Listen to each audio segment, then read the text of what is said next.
Bem-vindo ao Escuta o Conselho, o videocast do CREMERS. Nos últimos meses temos acompanhado relatos constantes sobre a superlotação das emergências de Porto Alegre e da região metropolitana. Pacientes aguardando por horas ou até dias por leitos e equipes médicas atuando no limite da capacidade. Mas o que está por trás desse cenário, que se tornou crônico? Quais são as causas da superlotação? E, principalmente, o que pode ser feito para melhorar esse quadro? Aqui, sempre recebemos especialistas para discutir temas fundamentais para a medicina, os médicos e toda a sociedade. Antes de começar, inscreva-se no nosso canal e ative o sininho para não perder nenhum episódio. Para falar sobre o tema, recebemos hoje o Dr. Fabiano Nagel, médico intensivista e conselheiro do CREMERS, o Dr. João Marcelo Lopes Fonseca, médico intensivista e diretor-geral da Secretaria Municipal de Saúde de Porto Alegre, a doutora Ana Paula Freitas, médica emergencista e presidente da Associação Brasileira de Medicina de Emergência, e o Dr. João Carlos Santana, pediatra e chefe da emergência pediátrica do Hospital de Clínicas de Porto Alegre.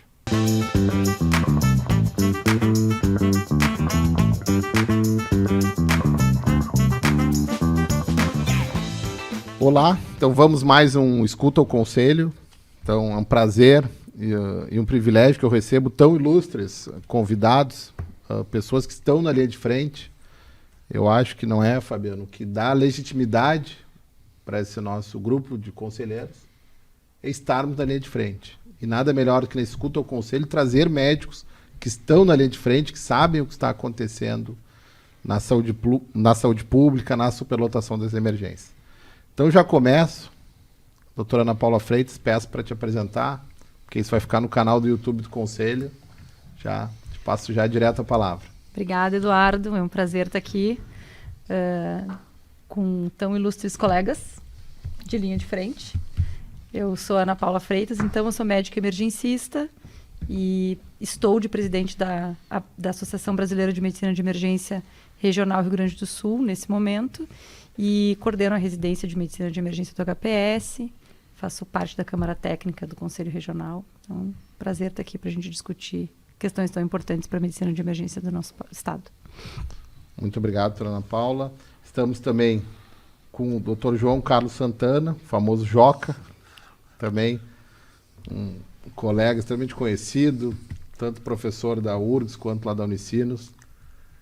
É isso aí, muito prazer em estar aqui com esses colegas de reconhecida capacidade e qualidade de trabalhar pela população, antes de mais nada, né? E depois pelo paciente crítico, né? No meu caso, pediatra, emergencista pediátrico, isso fica com a impressão de que é só sazonal, mas é um trabalho do ano inteiro, é muito bom trabalhar as gravidades e esse tipo de paciente. Já que é uma apresentação, né? Eu sou pediatra, emergencista, intensivista, sou professor aqui na URGS e na Unicinos, e atualmente chefiando a unidade de emergência pediátrica do Hospital de Clínicas de Porto Alegre. Excelente. E também estando conosco aqui hoje, Dr. João Marcelo Lopes Fonseca, foi nosso colega durante muito tempo no Hospital de Clínicas, colega do Dr. Fabiano, e também alguém que sabe o cenário também nos bastidores. Isso também é muito importante. Está nos dados, está lá na Secretaria Municipal da Saúde, também acompanhando as questões. Obrigado, Eduardo, obrigado, Fabiano, pelo convite. Eu fiz medicina interna, terapia intensiva, na UTI, muito curioso de como o sistema funcionava. Fiz especialização, busquei um pouco de pós-graduação em gestão em saúde e com o tempo fui migrando. Então hoje, depois de algumas décadas de terapia intensiva e medicina de emergência, estou dedicado à gestão. Atuo há muitos anos na Secretaria Municipal da Saúde, atualmente fazendo parte da direção geral da Secretaria. Tive também 2 anos no Estado, vi um pouco da atenção especializada do Estado e tenho muito boa expectativa para essa nossa conversa. Muito bom. Estamos eu aqui hoje, eu e o Dr. Fabiano Nagel, nós dois conselheiros do CREMERS, mas também médicos ali de frente, o Dr. Fabiano Nagel, médico intensivista, eu médico cirurgião. Mas nós estamos vendo muito, né, doutor Fabiano, inúmeras queixas da questão da superlotação das emergências. Não resta dúvida, né? Sem dúvida, Eduardo, a questão é maior do que o ano atual, né? É uma questão que nós podemos regredi-la a pelo menos uma década de manchetes de emergências lotadas, principalmente nessa questão sazonal do inverno. Mas hoje em dia a questão já não é estritamente sazonal, nós temos um problema que é crônico que se prolonga pelo ano todo. Na ouvidoria do CREMERS, onde eu desempenho a função de coordenador, nós recebemos queixas, denúncias e pedidos de socorro todos os dias praticamente, relacionados a esse tema. Condições de trabalho sufocantes, pacientes que estão recebendo um cuidado aquém do que eles merecem e, enfim, o Conselho, como zela pela melhor prática da medicina dentro da ética, precisa buscar soluções ou pelo menos discutir o assunto para que as soluções possam emergir, Eduardo. E essa questão que eu já coloco em debate agora de início, né? Como o doutor Fabiano muito bem colocou, não é um problema agora, desse ano. Já vem de vários anos essa questão de superlotação, de aumento das internações por doenças respiratórias. Mas a gente tem visto uma piora dos cenários. Não tem visto. A gente tem visto uma piora. Estamos vendo 300% de ocupação em algumas emergências. E não adianta, eu até me chama a atenção, e até nós pensamos nesse programa por isso. Fui num programa de TV, de uma grande rede. Não, sempre vocês vêm com esse problema. Sim, nós sempre vamos vir com esse problema. E qual solução que nós poderíamos dar para essas questões? Eu sei que não são soluções fáceis, mas a curtíssimo prazo, porque agora está superlotado. Se formos nas emergências, Hospital de Clínicas, lá do Hospital Nossa Senhora da Conceição, na UPA Zona Norte, estarão superlotados. E aí? A curtíssimo prazo, o que nós podemos fazer? O que vocês acham? Doutor Joca, eu vi que já conversamos sobre isso. Na verdade, o silêncio que estabeleceu logo depois da tua pergunta já mostra que não existe uma solução tão rápida. Eu acho que nós temos um problema gigante, que é o contexto onde a gente está inserido. O Fabiano foi muito feliz quando disse que ultrapassou a sazonalidade, né? Vou pegar especificamente no caso pediátrico, né? Nós sempre tivemos pacientes graves e sempre tivemos emergências lotadas e com algumas doenças específicas que vão nesse período assim um pouco mais alargado do inverno, que é de abril até novembro, quem sabe outubro. Nestes últimos 5 anos se expandiu. A gente só não tem paciente mais grave porque nós acreditamos no Papai Noel. E em dezembro, entre o Natal e o Ano Novo, as emergências ficam mais vazias, porque o resto do tempo é sempre cheia. Isso faz com que as equipes que estão planejadas para determinado número de leitos enlouqueçam. Não é só o número de leito, não é só o paciente que chega. Mudou o perfil do paciente. O perfil de paciente pediátrico que internava antes era só o paciente agudo. Hoje a gente tem, com a sobrevida das UTIs neonatais, UTIs pediátricas e UTI de adulto, que tem uns pacientes lá com seus 14, 18 anos, a gente tem uma gama de paciente crônico que vai para a rede e tem uma assistência, às vezes, com algumas faltas, né? Então a gente tem a diminuição das vacinas, a gente tem alguns ingredientes na falta de educação em saúde que fazem com que a emergência acabe sendo um local em que, na cultura geral, inclusive das equipes de saúde e dos pacientes, dos familiares, um local que pode atender às suas expectativas. Então a chegada de mais pacientes nas emergências como solução de alguns problemas crônicos de saúde ou não tão agudos de saúde é uma realidade. As lotações não vêm só por paciente agudo. Aquilo que é uma emergência deveria ter como missão, e a Ana trabalha muito bem isso na Abramed, que é a prontidão. Emergência era para ser prontidão. Tu trabalha e dá encaminhamento, trabalha e dá encaminhamento. Tu acaba sendo uma internação. Isso me lembra, sempre que a gente conversa sobre superlotação em emergências, a gente fala em...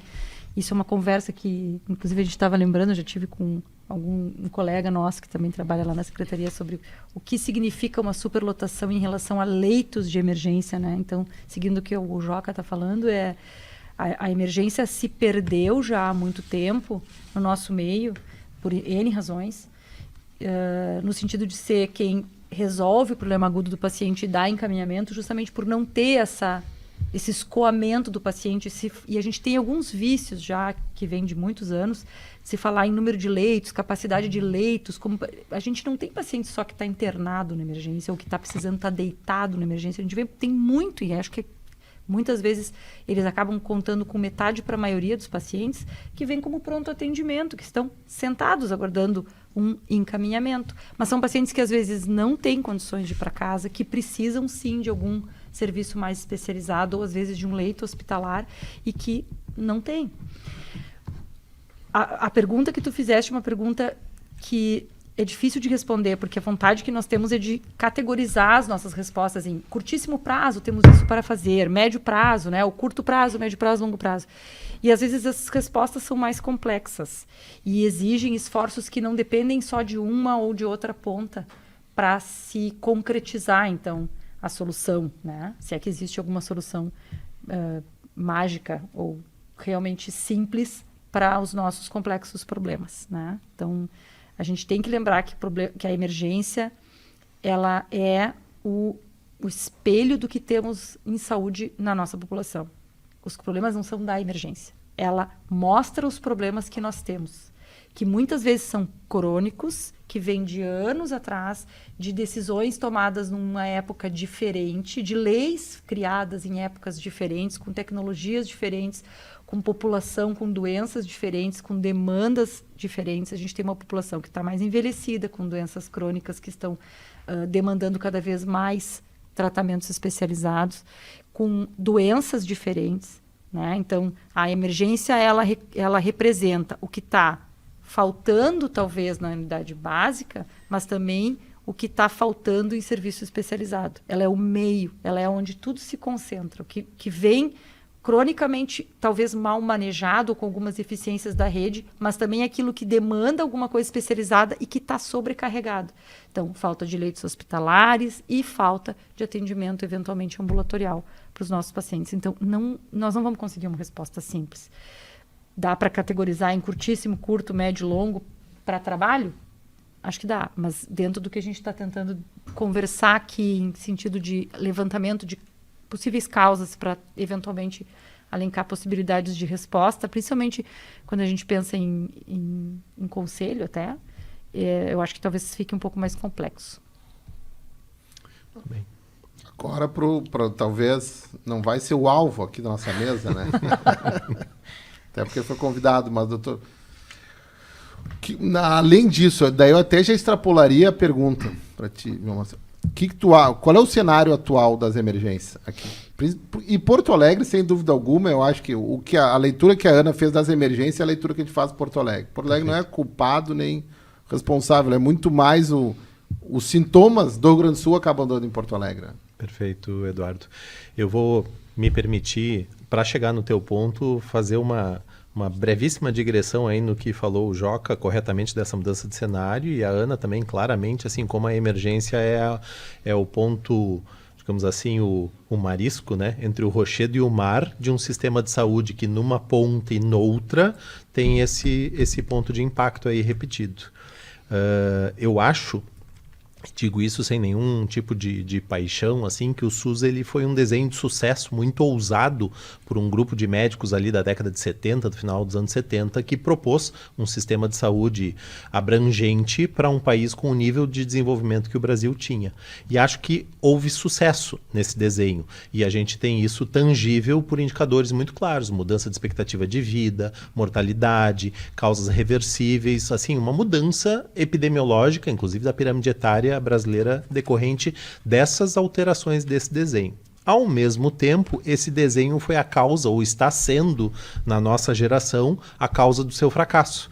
Porque ao ter estendido a expectativa de vida e propiciado que causas muito reversíveis fossem debeladas, principalmente ao nível da atenção primária, a gente lida hoje com uma carga de doenças de país desenvolvido.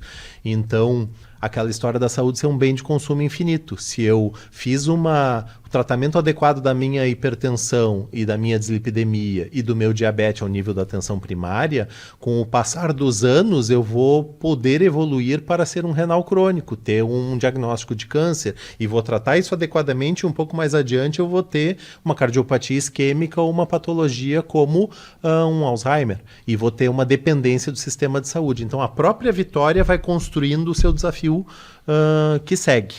Do ponto de vista de gestão, e aí então chegando no ponto da emergência da região de Porto Alegre, por exemplo, do ponto de vista de gestão, o consumo de recursos da saúde tem aumentado, e o Brasil, infelizmente, no mundo inteiro, e o Brasil investe menos do que países muito similares de desenvolvimento de população investem. Então, que o sistema é financiado, não há dúvida, mas esse subfinanciamento está embutido numa eficiência ou em modelos, principalmente de atenção hospitalar e emergências, que estão muito parecidos com o que eram no início dos anos 2000, na década de 90. Não houve, do meu ponto de vista, tanta evolução assim na forma de gestão dos hospitais. Por que eu digo isso?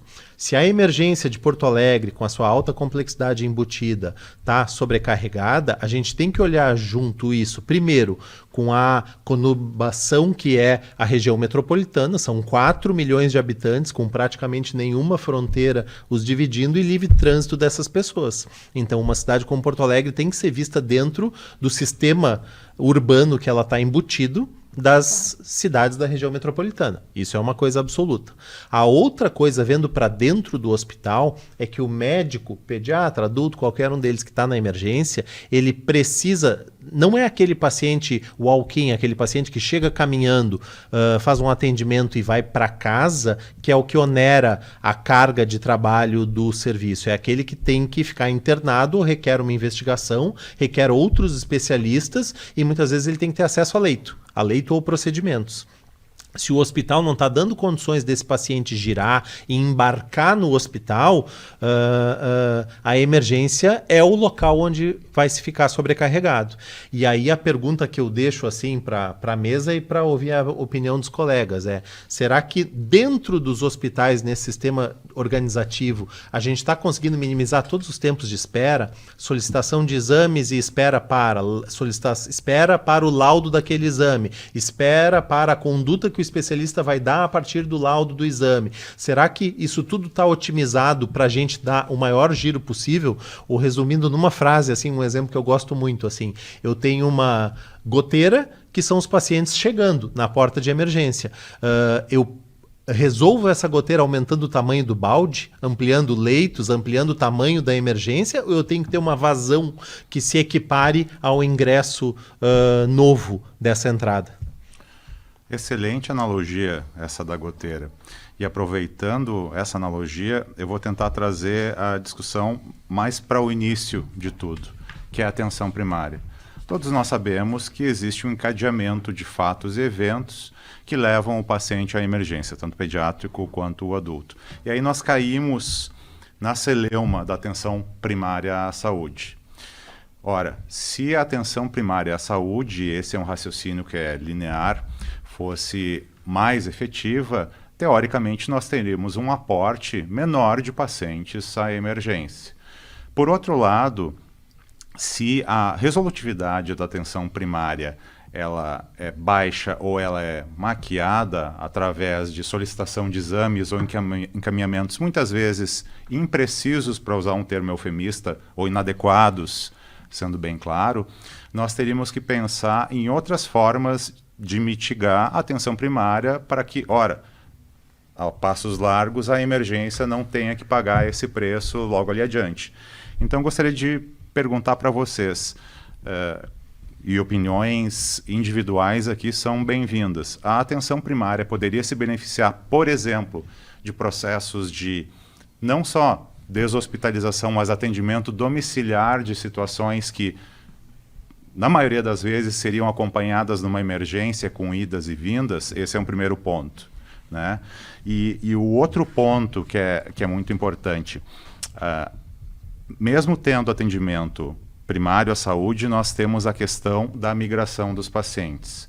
Se esse paciente tem uma atenção primária em seu município, ele não migra para a capital e não onera o sistema da Grande Porto Alegre, aí com 4 milhões ou mais de pessoas.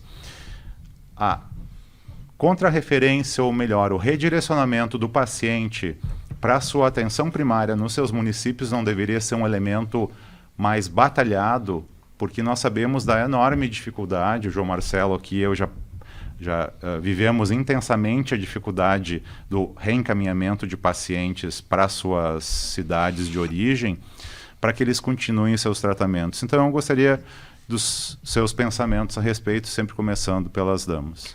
Obrigada, Fabiana. Essa é uma ótima colocação, eu acho que as tuas perguntas são muito relevantes. Eu, como emergencista, e a gente enxerga muito bem assim, alguns problemas que nós temos na rede de atenção básica, né, no sentido de acesso dos pacientes ao atendimento. Até antes de eu começar essa fala, eu queria complementar dando uma complementação à fala do João Marcelo. E a pergunta que ele fez é muito pertinente, assim, se os fluxos intra-hospitalares de giro dos pacientes, tanto na emergência para dar respostas ao que nós perguntamos, precisam não ficar, que doença que tem, que demandas específicas tem, como também giro dentro dos seus andares. Ela é muito pertinente, é uma boa colocação. Acho que é mais um ponto a ser considerado, talvez, eu diria, no nosso cenário atual, não o principal, mas um dos, tá? Uma coisa a se considerar. Mas voltando à atenção primária, a gente enxerga muito claramente que falta, sim, acesso dos pacientes. E isso se dá por diversos motivos, tá? E eu gosto muito de falar assim, a gente tem que enxergar os problemas que a gente tem na rede como eles realmente são, de maneira honesta. Então, eu já falei que tem coisas que foram feitas já historicamente, talvez que precisassem ser atualizadas, tanto do ponto de vista de lei, quanto do ponto de vista de estrutura, mas também de financiamento. Eu acho que também passa um pouco por isso. E planejamento estratégico, no sentido de quais são as reais demandas que esse sistema de atenção primária precisa. E eu acho que um dos problemas que nós temos, e isso não é só um problema de Porto Alegre, mas também é RH especializado e definido para essa rede. A gente precisa que o médico que esteja lá e que a equipe de saúde que esteja lá, e eu não estou falando só do médico, mas também do enfermeiro e, eventualmente, de outros profissionais da saúde, seja dedicada especificamente para aquilo que a demanda de atenção primária precisa. A gente precisa de fisioterapia para os pacientes crônicos. A gente não tem financiamento para isso, não tem RH para isso. A gente precisa de uma equipe de enfermagem que entenda e que consiga fazer, então, prevenção de curativos, feridas, né?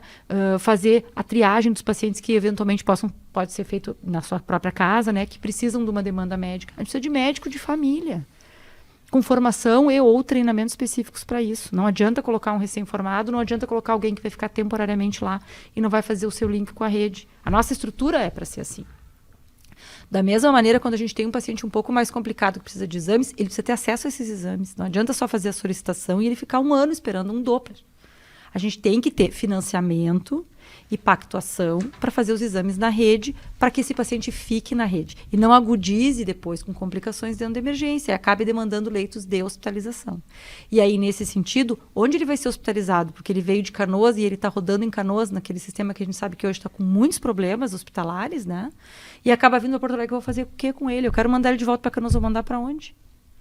Então, existe sim um problema muito importante de funcionamento adequado da rede básica e de escoamento dos pacientes para dentro das redes hospitalares. E sim, Porto Alegre acaba abarcando pacientes que vêm de toda a grande Porto Alegre.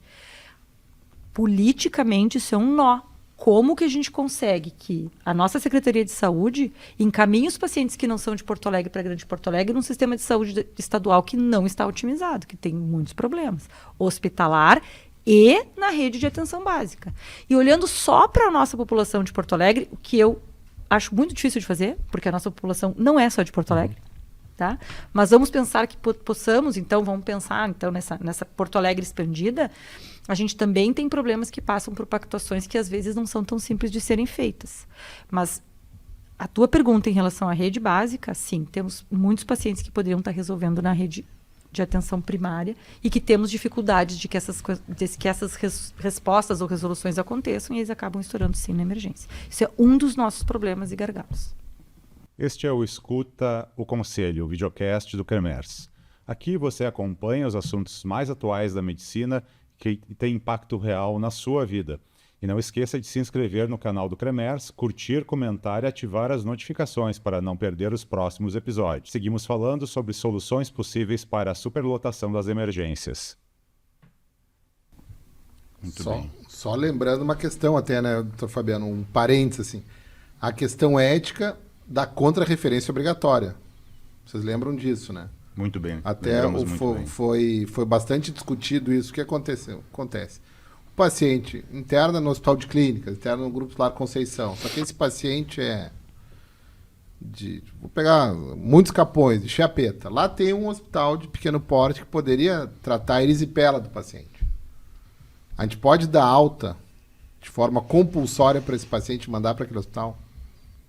É que também vamos ter esse problema, na verdade. Desculpa eu fazer esse parênteses, assim, essa quase uma questão de ordem aqui, porque também foi uma questão levantada em alguns momentos, mas quem de nós aqui chegaria para o paciente, não, agora está aqui sua nota de alta, eu já falei com o seu médico de lá, está com sua transferência para o hospital. Uma coisa é transferência, né? Se o paciente tem indicação de internação, ele tem que ser transferido para o hospital. Não, mas e ele tem que ser recebido lá. Não, mas foi aceito o hospital lá. Sim. Só fazer uma ideia, eu trabalhei um tempo na UPA, Zona Norte de Porto Alegre aqui. Na UPA, naquela época, eu poderia transferir para 3 hospitais. Muitos pacientes evadiam-se da UPA quando recebiam leito. Se for para aquele hospital, eu não vou... o médico me vê a cada 4 dias, o antibiótico não... Muda o antibiótico que eu recebo no dia 1, o do dia 2 é outro. E qual é a resposta?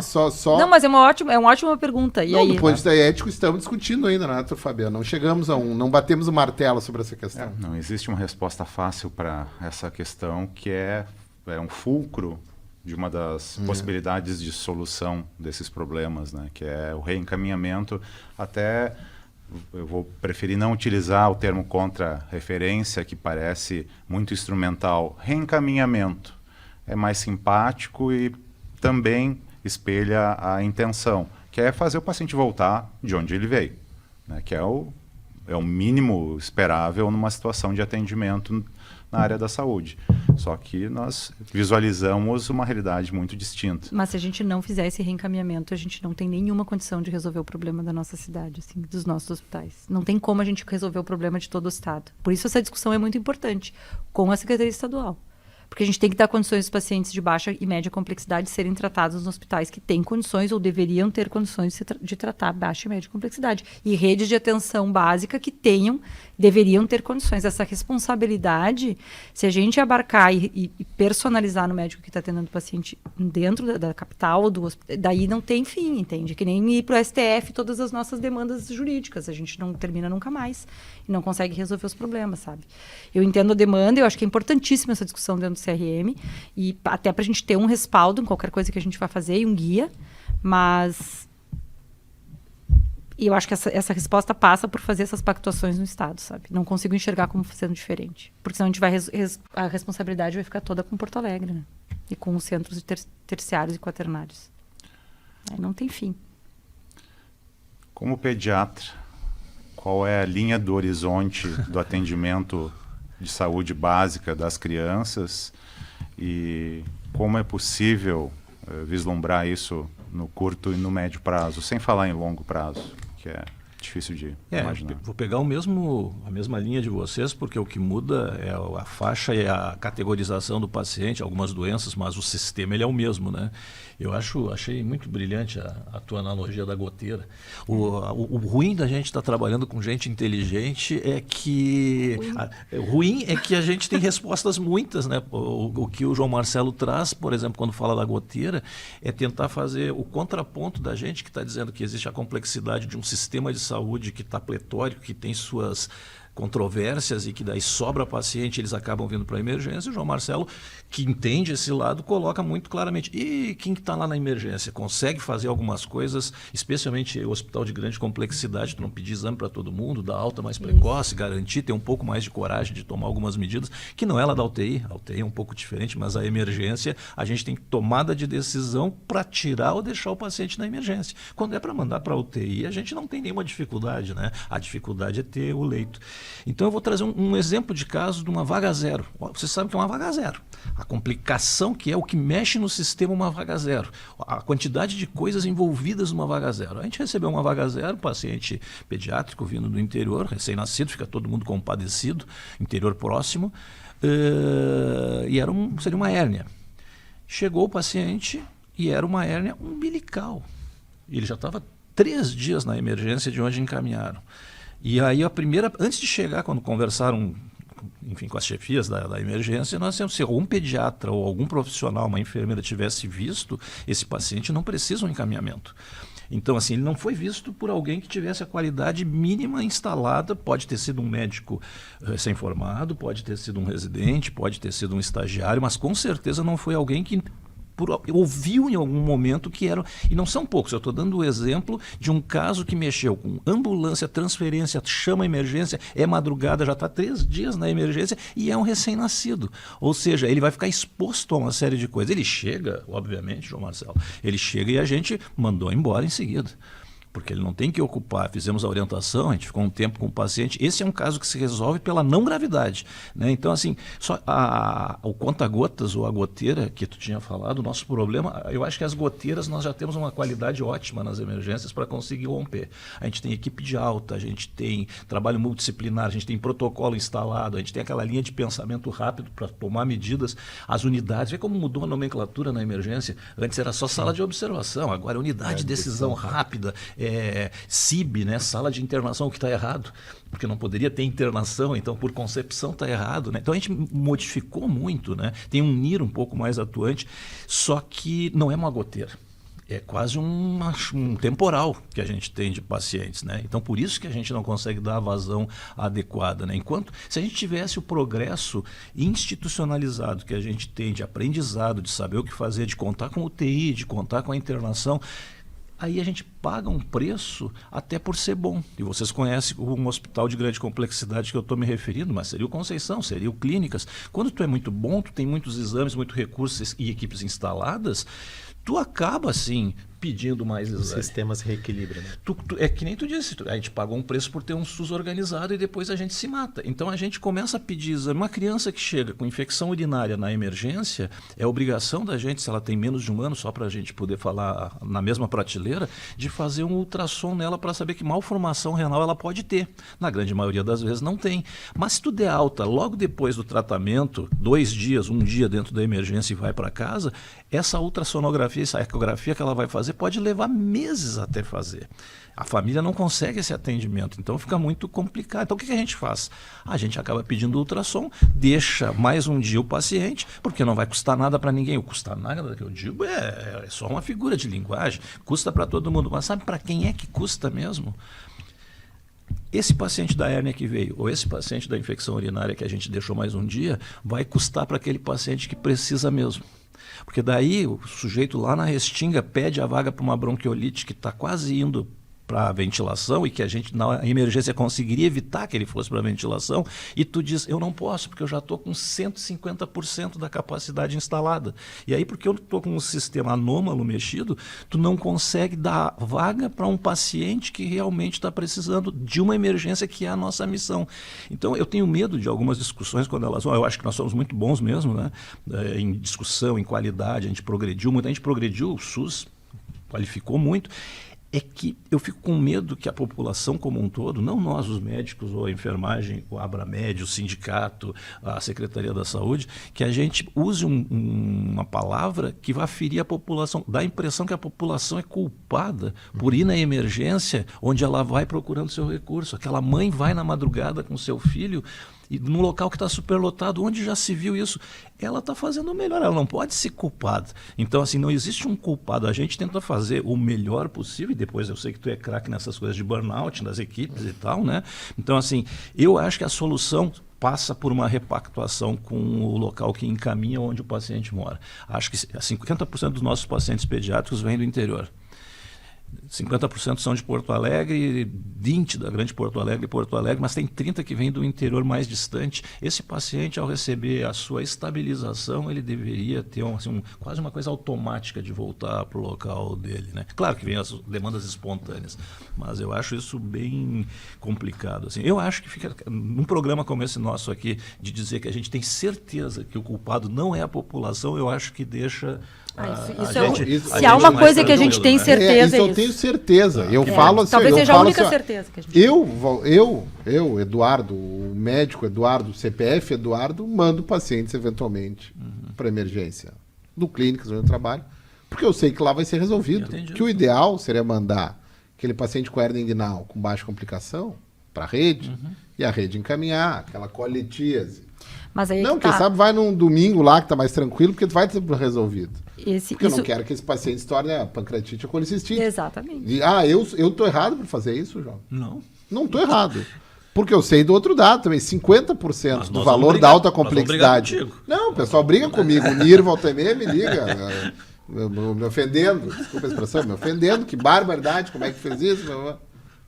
Mas isso é o sintoma, tu está falando exatamente aquilo que o Fabiano perguntou e que eu falei. A gente tem um problema crônico de resolutividade do sistema básico de saúde, da atenção primária, que passa por N motivos, que acaba estourando na emergência também por N motivos, ou porque os pacientes não têm acesso. Eu já peguei paciente que eu olhei e disse assim, mas por que o senhor está aqui? Coisa crônica, faz acompanhamento em Canoas, ou faz acompanhamento em... Seu médico já é lá de Sapiranga, tem um hospital, assim... Eu estou há 2 meses tentando. Eu fico esperando 10 horas, 12 horas, 15 horas, me fecham a emergência na cara, dizem que não vão me atender, que não tem médico para atender. É óbvio que esse paciente vai procurar atendimento em Porto Alegre. É óbvio que o médico, se está lá no interior com uma criança, porque ele não está acostumado a atender criança, não sabe o que fazer, ele vai em desespero ligar para uma rede para transferência. E aí passa pelo que eu falei, tem um RH qualificado. São tantos os problemas que somados criam o que a gente vê de superlotação na emergência, que eu não enxergo a solução a curtíssimo prazo, e mesmo até podemos fazer um exercício de tentar ver, mas eu enxergo sim múltiplos grupos com tarefas diferentes, mas que vão converger todas para o mesmo local, que é cada um dos seus grupos de trabalho focando em melhorar aquele processo específico. Então, pedido de exame na rede básica, solicitação de acompanhamento por especialista, pactuação com o Estado, A, B ou C, para no final das contas a gente enxergar o espelho dessa rede toda, que é a emergência, diminuir a sua sobrecarga. E, se me permitem, eu acho que eu não vim aqui só para responder perguntas, eu queria fazer umas perguntas também. Porque, voltando à questão da gestão e de um sistema que é maior do que uma cidade ou maior do que uma emergência de hospital, né? Até quando o Joca falou da organização do serviço onde ele trabalha, o que a gente sabe é bem verdadeiro, assim, quisera todas as emergências de portes de médio a grande pudessem ter esse nível de organização. A gente ia ter um ganho real de eficiência nisso. Vamos caminhar para esse caminho, né? Logicamente, assim, nessa direção, aliás. Mas dividindo em 2 etapas a pergunta, assim, me parece que E aí, pensando, Fabiano, assim, que muito do público que vai nos escutar, nos assistir, são médicos que estão envolvidos com assistência, mas também são gestores, também são chefes de serviço, também são diretores técnicos, também muitas vezes secretários de saúde de pequenos municípios daqui do estado do Rio Grande do Sul, digo pequenos de qualquer porte, né? Assim, talvez seja realmente... falando no desenho do SUS, realmente uma expectativa irreal achar que a gente vai ter especialistas de pronto e disponíveis em qualquer localização. Então a gente vem assistindo o avanço da teleconsultoria, pelo menos, como uma das ferramentas possíveis para dar eficiência para esse sistema. E aí acho que o Conselho, Conselho Federal, tem um papel num país do tamanho do Rio Grande do Sul de fazer a baliza e o acompanhamento desse processo para que ele seja seguro e atenda todas as necessidades de segurança do paciente mesmo. Mas me parece que é um leapfrog, né? Um salto que a gente não vai conseguir passar por todas as etapas até ter um sistema de saúde mais ideal possível do outro desenho de outro país no mundo. A gente talvez tenha que dar uns saltos tecnológicos para conseguir se aproximar dessa necessidade de uma população muito carente como a que a gente tem.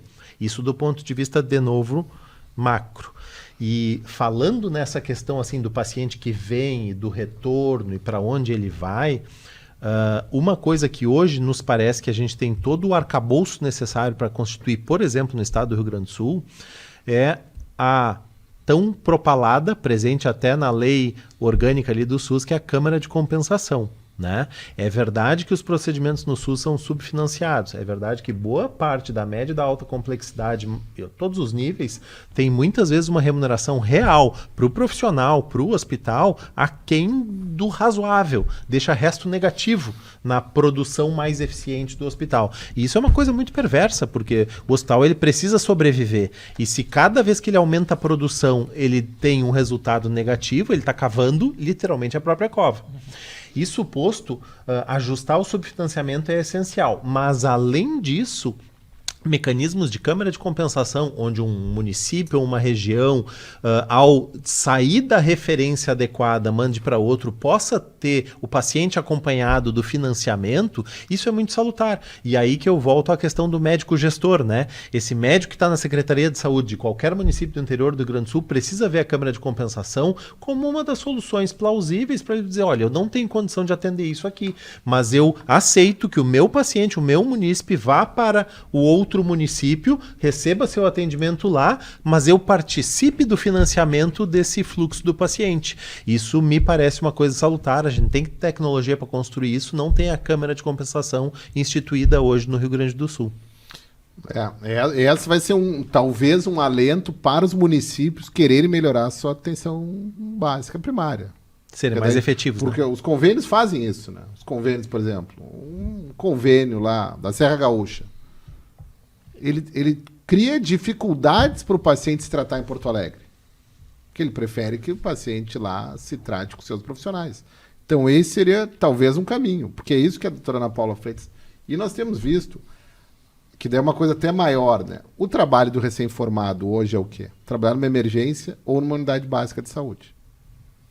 E com todas as dificuldades de trabalhar numa unidade básica de saúde. Pior, até em UPA. Ou trabalhar em UPA, porque atualmente a questão é assim, o médico de família dá conta de tratar as questões de pediatria daquela sua comunidade. Mas o médico de família, com uma boa formação. Não recém-formado que é jogado ali. Uhum. E essa é a grande dificuldade que nós temos com os gestores. Qualificar. Eles não querem qualificar. Por isso, Ana Paula, que a gente fez... não são respostas fáceis, concordo. Mas o médico tem que pegar os problemas para si. Porque senão os gestores pegam. O João Marcelo sabe disso. Infelizmente, tem secretários da saúde que a gente conversa que são... não tem tanto conhecimento da questão técnica, da questão médica, do posicionamento. Então, nós temos que nos posicionar. Concordo. Não adianta só a gente ficar lá na emergência reclamando. Não, mas tá, agora toma esse cargo de gestão para ti. Faz isso. Isso a gente vai conseguir resolver. Porque atualmente a questão... Fui visitar. Esses dados vocês têm. O Pax do Cruzeiro do Sul. 70%, 80% dos pacientes são fichas azuis ou verdes. Para quem está nos escutando aqui. Pessoal, atualmente chega numa emergência, tu não é atendido por hora de chegada, é pela classificação de risco. Então, a classificação de risco, os riscos mais baixos, esses azuis e verdes, deveriam ser atendidos numa unidade básica. Mas em alguns locais, porque não funciona a unidade básica, vão nas emergências. Então, esse é o grande... Volta aquele problema, né? Não sei, não é fácil, porque o problema é mais difícil. Olha, a forma de contratação, contratos bem feitos. Esse é um aspecto cruel do financiamento que o João Marcelo trouxe. Nós representamos o Conselho numa reunião junto ao Ministério Público do Estado, voltado, de novo, para a discussão do subfinanciamento e da crise financeira, né, principalmente das instituições de saúde aqui da Grande Porto Alegre. E vários dos municípios, eu diria a maioria deles, colocavam 20 ou mais por cento do seu orçamento na saúde, né? Então imagina um município pequeno de 100 mil pessoas que coloca 25% do orçamento na saúde. Nós, primeiro, imaginamos que esse valor ele não é tão alto assim. Segundo, certamente aquele município vai deixar a desejar em outros aspectos. E esse valor ele está tamponando uma dificuldade que vem já de antes, né? Tem toda uma avalanche de problemas que aquele município está tentando tamponar com aquele financiamento muito superior ao que ele deveria oferecer, né? E nesse sentido, a questão do dinheiro, e que muitas vezes nós temos pudores em discutir, só que nós temos que falar abertamente como médicos, o dinheiro, o financiamento é fundamental para que a pessoa, o indivíduo, seja atendido de uma forma adequada e digna.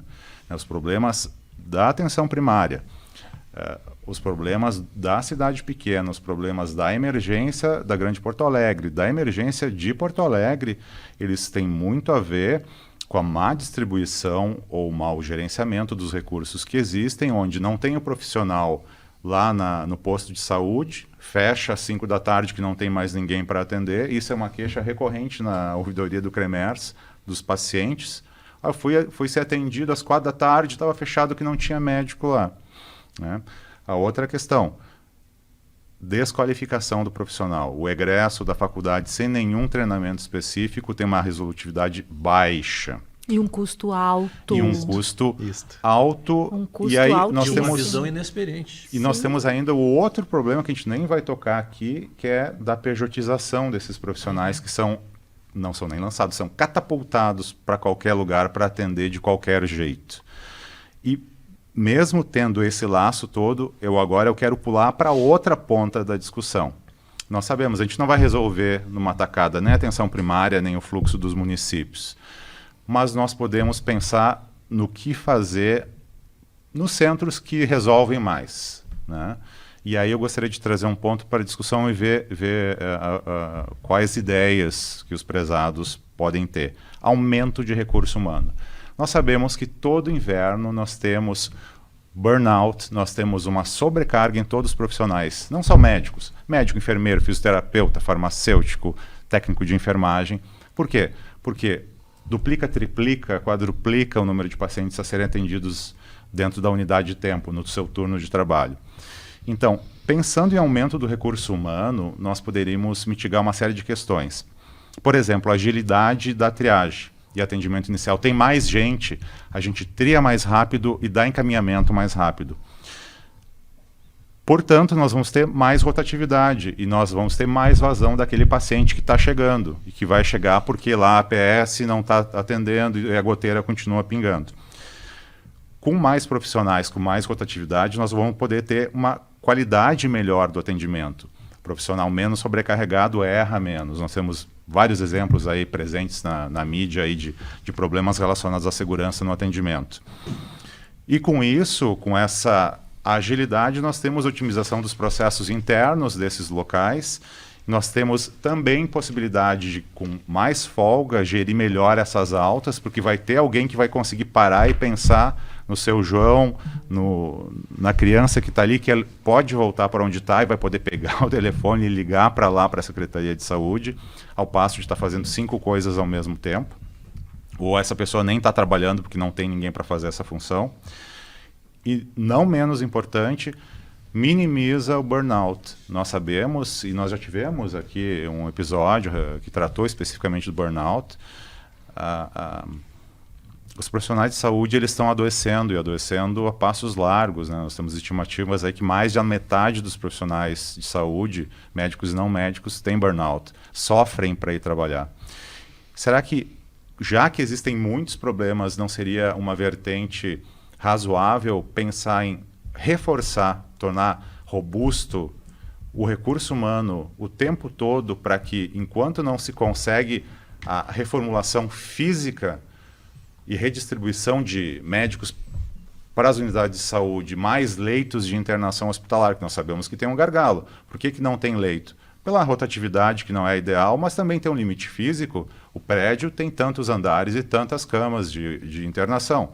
Isso não é modificável. Eu quero que modifique o número de leitos no hospital tal. Não, tem que construir outro hospital, tem que construir um prédio novo. Né? E nós sabemos que existe toda uma questão de financiamento para qualquer leito que se queira abrir. Mesmo em hospitais onde existem esses leitos, muitos deles não podem ser abertos, porque não tem um recurso para ir lá pagar. Mais 1, mais 2, mais 3, mais 20 leitos, não tem aquele recurso. Então, não tem mágica nesse aspecto. Então, eu abro aqui a palavra para as opiniões de vocês a respeito dessa questão que eu certamente coloquei aqui para gerar uma polêmica. É polêmico mesmo. Eu já vou até me adiantar e vou responder, porque me pega muito, assim, quando a gente fala em burnout, né? O burnout tem várias facetas e causas, né? E ele está inerente, e no trabalho, quando a gente fala em emergência especificamente, é uma área onde ele tem uma incidência maior, né? Mas a gente está hoje numa situação, e isso não falo só no Brasil, não falo só Porto Alegre, não falo só Brasil, eu falo mundo, né? Em que a gente talvez nem possa mais chamar de burnout. O que está acontecendo em termos de saúde mental e qualidade do ambiente de trabalho dos profissionais que trabalham na área de saúde. E aí vamos pegar, né, a nossa população aqui de médicos que trabalham na sala de emergência. A gente passa por N causas de sofrimento e elas nem sempre podem ser somente atribuídas a burnout, tá? Existe, inclusive, um movimento de se falar em injúria moral relacionada à relação que existe entre o trabalhador das emergências e os gestores, que se fala, tanto do ponto de vista de rede quanto o gestor da unidade onde se trabalha. Mas, independente disso, porque é muito difícil, isso é muito individual de cada local que se trabalha, a gente está falando aqui de todo o estado, então a gente não vai conseguir entrar especificamente na caracterização de cada uma dessas unidades, e tentando ir um pouco mais para o lado do que tu trouxeste, que é uma questão muito pertinente, né? Será que se a gente diminuir a sobrecarga de trabalho, a gente não consegue, de certa maneira, diminuir a incidência do sofrimento mental que esse profissional passa, no sentido de que, considerando, né, que ele está sofrendo porque está com uma carga efetivamente muito alta de tomada de decisão, pacientes muito críticos, N coisas a fazer, né? Parece que é uma solução viável, e eu vou te dizer que talvez ela simplifique muita coisa. E isso é especialmente verdadeiro, talvez somente verdadeiro, quando a gente fala em sazonalidade de algumas patologias. E eu vou dar o exemplo aqui. A gente sabe que a gente vai ter a operação inverno, a gente pode aumentar a quantidade de postos de atendimento com hospitais de campanha, onde efetivamente o que estamos fazendo é aumentando o RH disponível. Mas isso é sazonal, isso é temporário, a equipe que lá está sabe que é uma equipe temporária, ela vai diminuir a sobrecarga que vai acontecer em cima de uma equipe já sobrecarregada. Será que para resolver, então, independente da sazonalidade, a sobrecarga dessa equipe perene, lá naquela sala de emergência, naquela UPA, a resposta passa por aumento do RH? Será que a gente daí não vai cair no que o João Marcelo falou, de vamos aumentar a emergência? A gente aumenta o espaço físico, a gente aumenta o RH, aumenta o número de enfermeiros, aumenta os postos de triagem, a gente consegue atender mais gente, portanto, a gente vai ter mais médico para atender. Esses médicos vão atender menos pessoas por hora e a gente diminui o estresse de todo mundo. É uma cortina, tá? É uma ilusão a gente achar que isso vai resolver o problema. Eu acho que sazonalmente, estou plenamente de acordo, resolve-se sim, mas a gente acabou de começar a nossa conversa aqui comentando que nós já passamos da época da sazonalidade. As nossas emergências, elas estão sobrecarregadas o tempo inteiro. É uma gota d'água num copo transbordando há tanto tempo quando a gente fala nas nossas doenças de inverno, né? Então, com certeza, sou a favor de aumento de postos de atendimento com hospitais de campanha para a operação inverno. Mas do ponto de vista de solução para o nosso estresse diário de sobrecarga de trabalho nas emergências, eu acho que pode até ser temporário, mas eu acho que é ilusório. O que vai acontecer é que vai ficar permanente. Esses profissionais novos vão continuar sobrecarregados porque a demanda é tão imensa, Fabiano, tão imensa, que assim, qualquer estratégia que a gente pensa em adotar que vislumbre somente tratar a emergência, tipo aumentar postos de trabalho na emergência, aumentar postos de coleta na emergência, aumentar o dinheiro para as emergências, não vai funcionar. Porque a demanda não é da emergência. Enquanto a gente olhar para a emergência somente, a gente não vai resolver o problema. O problema é unidades básicas de saúde, saúde pública ambulatorial, Porto Alegre, Grande Porto Alegre e cidades do interior do estado, e leitos de internação para alta complexidade de Porto Alegre e fora de Porto Alegre. Em número, sim.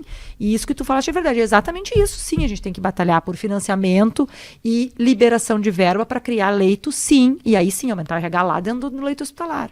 Aumentar a verba para fazer RH efetivo e qualificado lá na UBS, sim. Isso sim, aposto. Tem que aumentar lá, não na emergência. Entende? Então, aumentar RH nas internações, na emergência, com qualificação, porque não adianta só pagar a PJ para botar o número de médico lá na ponta, e não, isso não resolve. Às vezes aumenta custo e pior, e aumenta o risco dos pacientes. Então a gente tem que botar RH qualificado na UBS, nos leitos hospitalares, e aí nós vamos começar a ver a emergência funcionar de uma maneira mais efetiva. Então, eu queria dizer, sim, concordo, 100%. Mas Se não. o Joca me permitiu, vou só quebrar a nossa ordem aí, para não ficar tão... para pegar o gancho da Ana, assim. Fabiano, 100% de acordo com tudo que a Ana disse, né? Eu acho que a gente também pode brincar de extrapolar um pouco a visão de Porto Alegre, né? Porque, lógico, a gente está em grandes hospitais no centro, então a gente tende a ter a visão como está aqui em Porto Alegre, mas para, de novo, aquele gestor hipotético, médico ou não, envolvido com a gestão da saúde do município de médio porte, no hospital de médio porte em algum lugar do Rio Grande do Sul, tentando responder a tua pergunta, além dessas considerações da Ana perfeitas, assim, eu ainda colocaria assim, todos nós já ouvimos falar do protocolo de capacidade total, por exemplo, que seria uma das formas de mitigar uma emergência superlotada, acionar um protocolo de fluxos diferenciados do hospital diante daquele cenário. Se a gente tem isso todo ano, de um período que vai da segunda quinzena de maio até a primeira quinzena de setembro, e salvo raras exceções, como foi o ano zero da pandemia, isso se repete, será que esse gestor hipotético não poderia propor um pacto no seu sistema de saúde, um pacto de vamos nos unir nessa adesão do problema, aí aquela unidade básica abrir no sábado e no domingo e poder ser uma porta de acesso para o paciente pediátrico, paciente adulto, para aliviar um pouco a porta daquela emergência ou pronto atendimento. Porto Alegre fez isso esse ano. A gente tem tido 560, 580 atendimentos médicos, fora vacinação, atendimento de enfermagem e tudo mais, por final de semana. E 95, em média, encaminhamentos do pronto atendimento para a unidade básica, não o contrário, de pacientes que foram classificados com Manchester no pronto atendimento. Era uma condição que foi vista como possível de atendimento na unidade básica e contra-referenciado no mesmo dia, na mesma hora, para a unidade básica, por causa desse atendimento de turno estendido. Então a gente vê isso como uma experiência de parcial sucesso, para alívio, né, para mitigação do problema da época. Mais leitos? Pode ser. Na época da pandemia a gente cancelou cirurgias eletivas. Será que alguns locais do Rio Grande do Sul não deveriam considerar suspender procedimentos efetivamente eletivos, onde não haja prejuízo para aquele paciente de ser postergado no procedimento para ter mais capacidade de leitos no período de maior necessidade? Fluxos diferenciados, eu insisto nisso, mas é inevitável, é maior do que eu, né? Quer dizer, se a equipe pode passar no final de semana mais intensivamente, ou rever os pacientes de enfermaria, dar as altas que têm condições de ser dadas no final de semana, eu poderia gerar mais leitos para aquela emergência poder ficar mais aliviada, rounds que fosse, né, no final de semana, quer dizer, esse conjunto de pequenas medidas poderia fazer os outros setores do sistema de saúde, não só dentro do hospital, mas fora também, serem parceiros do emergencista, da equipe que está na emergência e aliviar aquela tensão que a gente sabe que vai recorrer a cada inverno. Isso é uma ideia aí para ser pensada. Acho que isso tem que ser pensado sempre. Sempre. Isso. Porque como o hospital dissesse, não para no situação fim de crônica semana. como a gente está, deveria ser sempre. Exatamente. Né? Exatamente. Mas assim, mais ainda nesses setores de tensão, nesses momentos de tensão. Eu tenho só, sempre, Ana, assim, um cuidado quando a gente fala, não quando a gente, né, nós aqui, mas assim, quando a gente fala para a população em hospitais de campanha, porque a gente mesmo sabe como um hospital de campanha pode ser um lugar inseguro. Assim, então esse aumento de capacidade me parece como gestores que somos, temos que estar sempre preocupados em que seja um ambiente seguro para o atendimento, Sim, né? sim. E não assim aquela barraca do mesh, sei lá, do Vietnã nos anos 60, assim, de qualquer coisa. E só para passar para o Joca ali, eu me lembrei muito da frase do ID, mesmo ID da lista de problemas, né, antigo. Não sei se ele ficou para a história pela lista de problemas, mas ele trabalhou no final da carreira muito com informática médica, né? E tem um artigo dele do British Medical Journal sobre informática médica. Ele diz assim, a gente fica nós médicos, né, muito impressionados que a gente faça uma prescrição na enfermaria e ela saia na farmácia para o farmacêutico fazer a dispensação. E a gente devia ficar mesmo impressionado era saber se aquele medicamento deveria mesmo estar sendo prescrito ou não. Eu achei isso, sei lá, nos anos 80, 90, que ele escreveu um artigo muito sagaz, assim, né? Então, a gente, como sistema, a gente quer ter muitos atendimentos, a gente quer ver a produção, quer a produção de assistência sendo feita. E como gestores, a gente também tem que dar o passo atrás e pensar, mas será que isso aqui é necessário? Quer dizer, este atendimento que eu estou tendo, ele é realmente necessário e está acrescentando valor no cuidado desse paciente? Às vezes, quando a gente fala dos nossos sistemas pletóricos, isso que eu queria passar para ti, Joca, a gente também vê essa carga de cuidado e fica pensando, será que tudo isso está adicionando valor? Essas coisas são aparentemente intrínsecas aos hospitais e extrínsecas aos hospitais, né? Eu falei que trabalhar com gente inteligente é o lado ruim de vir para um programa como esse, né? O Fabiano disse que ia trocar de assunto e inteligentemente fez a mesma proposta. O burnout, a desmoralização das equipes, né? A multidisciplinaridade, elas passam pela superlotação, pelas pletoras, né? Por algumas coisas. Então é um problema muito parecido que acaba resultando em um atendimento ao paciente, bem conduzido ou não, e um atendimento às equipes que acaba tendo esse tipo de dificuldade, né? Existe um sistema que eu acho que é canadense, eu não te juro, em que existem equipes sazonais também. Tu não contrata uma pessoa, tu contrata uma equipe para uma época do ano. Então, aleatoriamente, o Hospital Joca Santana vai contratar ali no período de maio, todo maio vai contratar uma equipe para trabalhar porque tem superlotação, alguma coisa assim. Talvez pudesse fazer alguma. É uma espécie de operação inverno vista com permanência, com previsibilidade que a gente tem, né? Eu vejo assim, ó, o gestor, ele tem um problemaço na mão, né? Pega a gente, digamos que a gente mora num edifício bonito, né? Uma área chique em Porto Alegre, tu tem portaria 24 horas e o condomínio ficou alto. As pessoas começam a reclamar. Tu pega e coloca portaria só 12. Tu terceiriza, coloca um vídeo, uma TV, coloca alguma coisa. A terceirização na rede foi isso que aconteceu. O sujeito não tem grana para um monte de coisa, um financiamento, como a gente está falando aqui, se terceirizou. Não existe mais, ou existem poucos, profissionais de saúde mental, gineco-obstetrícia e pediatra na rede. Esses pacientes acabam tomando um pênalti não porque eles procuram na hora grave, porque eles não têm o segmento naquele processo de adoecimento de educação. E acaba estourando, sim, não vai na UPA. A UPA já não vai dar a atenção necessária, ele vai procurar um hospital que faça aquele atendimento dele, né? Então, assim, não é só o inverno, acho que é muito mais. E também, assim como tu fala dos processos dentro do hospital, e que legal que tem o reconhecimento de que tem algumas equipes que trabalham gerencialmente nisso, a gente tem que reconhecer que os gestores, na sua grande maioria, mas não na sua totalidade, muito colaboraram para a gente compreender a emergência.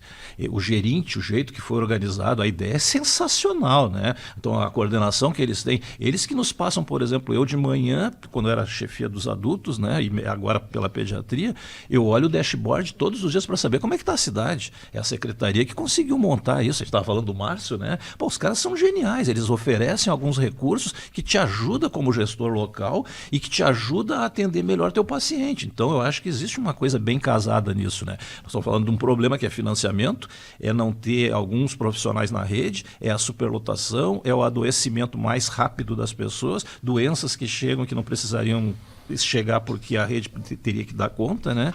Porque a gente fala em classificação de risco. Nossa classificação de risco, sabe qual é o tempo da classificação de risco ali no Clínicas? Na tua emergência? É menos de 2 minutos. Menos de 2 minutos. Então, assim, o paciente leva 2 minutos para ser classificado. Então, assim, é a meta, existe. Se a gente trabalhar com indicadores internos, o tempo, o que o paciente quer? com todo respeito a todas as especialidades, por favor, né? Aqui nós estamos só entre médicos, mas poderia ter uma enfermeira, poderia ter uma fisioterapeuta, eu diria a mesma coisa. O que o paciente quer é ouvir o médico. A gente trabalha em equipe. O tempo até o médico não é muito demorado. Se tu medir os indicadores e tu começar a cobrar isso, a gente vai ver que internamente a gente consegue ter uma classificação de risco, um atendimento. Onde é que a gente começa a pecar? O paciente um pouco mais grave, dos adultos, eu acho que um pouco mais que o pediátrico. O pediátrico é meio com pena, meio mimimi, deixa o paciente um pouco mais. O adulto não tem muito isso, é muito mais objetivo, né? A gente peca porque a emergência é lotada de paciente grave. Mas tem um percentual de paciente não grave, que é esse que tu tenta dizer, será que a gente precisa fazer tudo por ele? E esse paciente nem sempre tem alguém direcionado para ver. É um paciente que fez um exame e que está esperando o resultado, está esperando um consultor que já está 48 horas e uma equipe qualquer. Neuro, pneumo, cardio, o sujeito não desceu ainda e o paciente está lá. Aquilo dá uma ideia de que está tudo muito lotado, mas tem alguns pacientes que poderiam ter ido embora antes. Falta um pouquinho de coragem, porque a gente deu alta para uma semana passada e ele voltou. Os nossos pacientes pediátricos voltam quase 30%. 20% assim, teve alta da internação ou da emergência e a gente já orienta. A gente está te dando alta, tu ainda vai ter um paciente, uma criança em casa que ela está melhorada e não curada. Porque o processo é assim. Se tu precisar, tem a UPA perto da tua casa que vai te dar um atendimento de urgência, mas a gente está aqui o teu boletim, certo? Se tu precisar, vai ser mais ou menos assim, né? Então eu acho que essas linhas, rede social, o plantonista da minha época, eu sou velho, né? O plantonista só sofria quando chegava no plantão. Hoje tu tem plantão no domingo de noite, tu está sofrendo sexta-feira, porque tu pegou ali o teu grupo que diz que está super lotado, esse Joca não fez nada ainda e tal, aquele Cremers não faz nada por nós, e começa aquela confusão, essa Secretaria da Saúde só tem incompetente, tá? E aí tu vai sofrendo no sábado e tu chega no plantão e tá cheio. E aí o teu colega não... Era verdade. Era verdade, mas era desde verdade. sexta tu já está sofrendo, né? Então, assim, eu acho que sim, essas linhas de sofrimentos que a gente espera, né? A comunicação que não é adequada, quando falam mal da emergência, a gente apanha na emergência. Estou sendo sincero e falando uma linguagem. O nosso burnout ultrapassou o sofrimento pessoal. É um sofrimento coletivo porque um colega levou um soco, quase sempre as mulheres.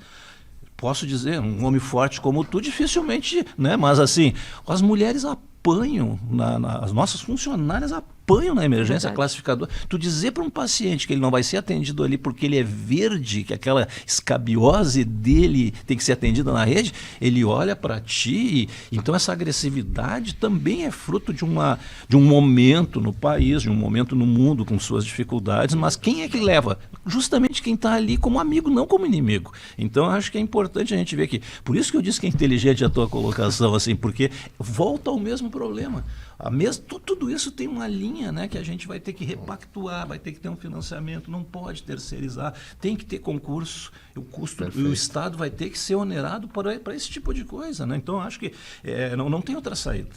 Quando se fala em Estado mínimo, em algumas situações, também acho, mas para a saúde, para a educação, não existe isso. O financiamento tem que vir em cima disso, né? Então, tem que sim ter esse tipo de profissional na rede. E eu não acho que seja o gestor atual. O gestor atual faz uma série de coisas que nós avançamos muito. Mesmo assim, né? Não é pela presença do João Marcelo ou do Jorge lá, que são meus ídolos assim, na história de gestão, mas porque eles contribuíram tremendamente para alguns pontos. Só que os outros que vêm em seguida têm que dar continuidade nisso. Não, e tem coisas que é aquilo que eu fiz questão de dizer antes, tem coisas que não é de uma gestão de agora. É isso. Que Não, já agora vem estamos de com um os dados tempo. na mão, não é porque eles estão aqui, ao menos os dados estão na mão. Mas, pessoal, só agradecer vocês, passou realmente voando esse programa. Foi muito bom, acho um excelente tema, né, doutor Fabiano? Que eu acho que até vamos ter que discutir mais vezes, e agora até... certamente será ouvido, mas espero que os gestores ouçam isso, né? Vamos ter eleições que se avizinham agora o ano que vem, que tomara que escutem isso, né? Porque a questão da saúde, infelizmente, todo mundo fala que é importante, os dados mostram que a população dá mais importância a isso do que a segurança pública no estado do Rio Grande do Sul, é mais importante a questão da saúde, mas é tratado de uma forma tão amadora em muitos locais, né? Isso é muito triste. Mas só agradecer então a presença de todos vocês aqui, foi um prazer, um privilégio para o Conselho, e nós temos que discutir esses assuntos, mais se fala, os médicos têm que se envolver nessas questões. Se eles não se envolver, talvez as pessoas não tão qualificadas se envolvam e não existe cadeira vazia, né? Alguém vai ocupar. Então, muito obrigado a todos. Muito obrigado pela participação. Obrigado. Foi Nossa, um eu privilégio. Obrigada pelo convite. Agradeço. Esse foi o episódio Escuta o Conselho sobre soluções possíveis para a superlotação das emergências. Ele vai estar disponível no Spotify, no Instagram, no Facebook e no YouTube do Cremers. Siga nossas redes sociais em @CremersOficial e acompanhe as discussões sobre os assuntos mais importantes e mais atuais da medicina. Até a próxima!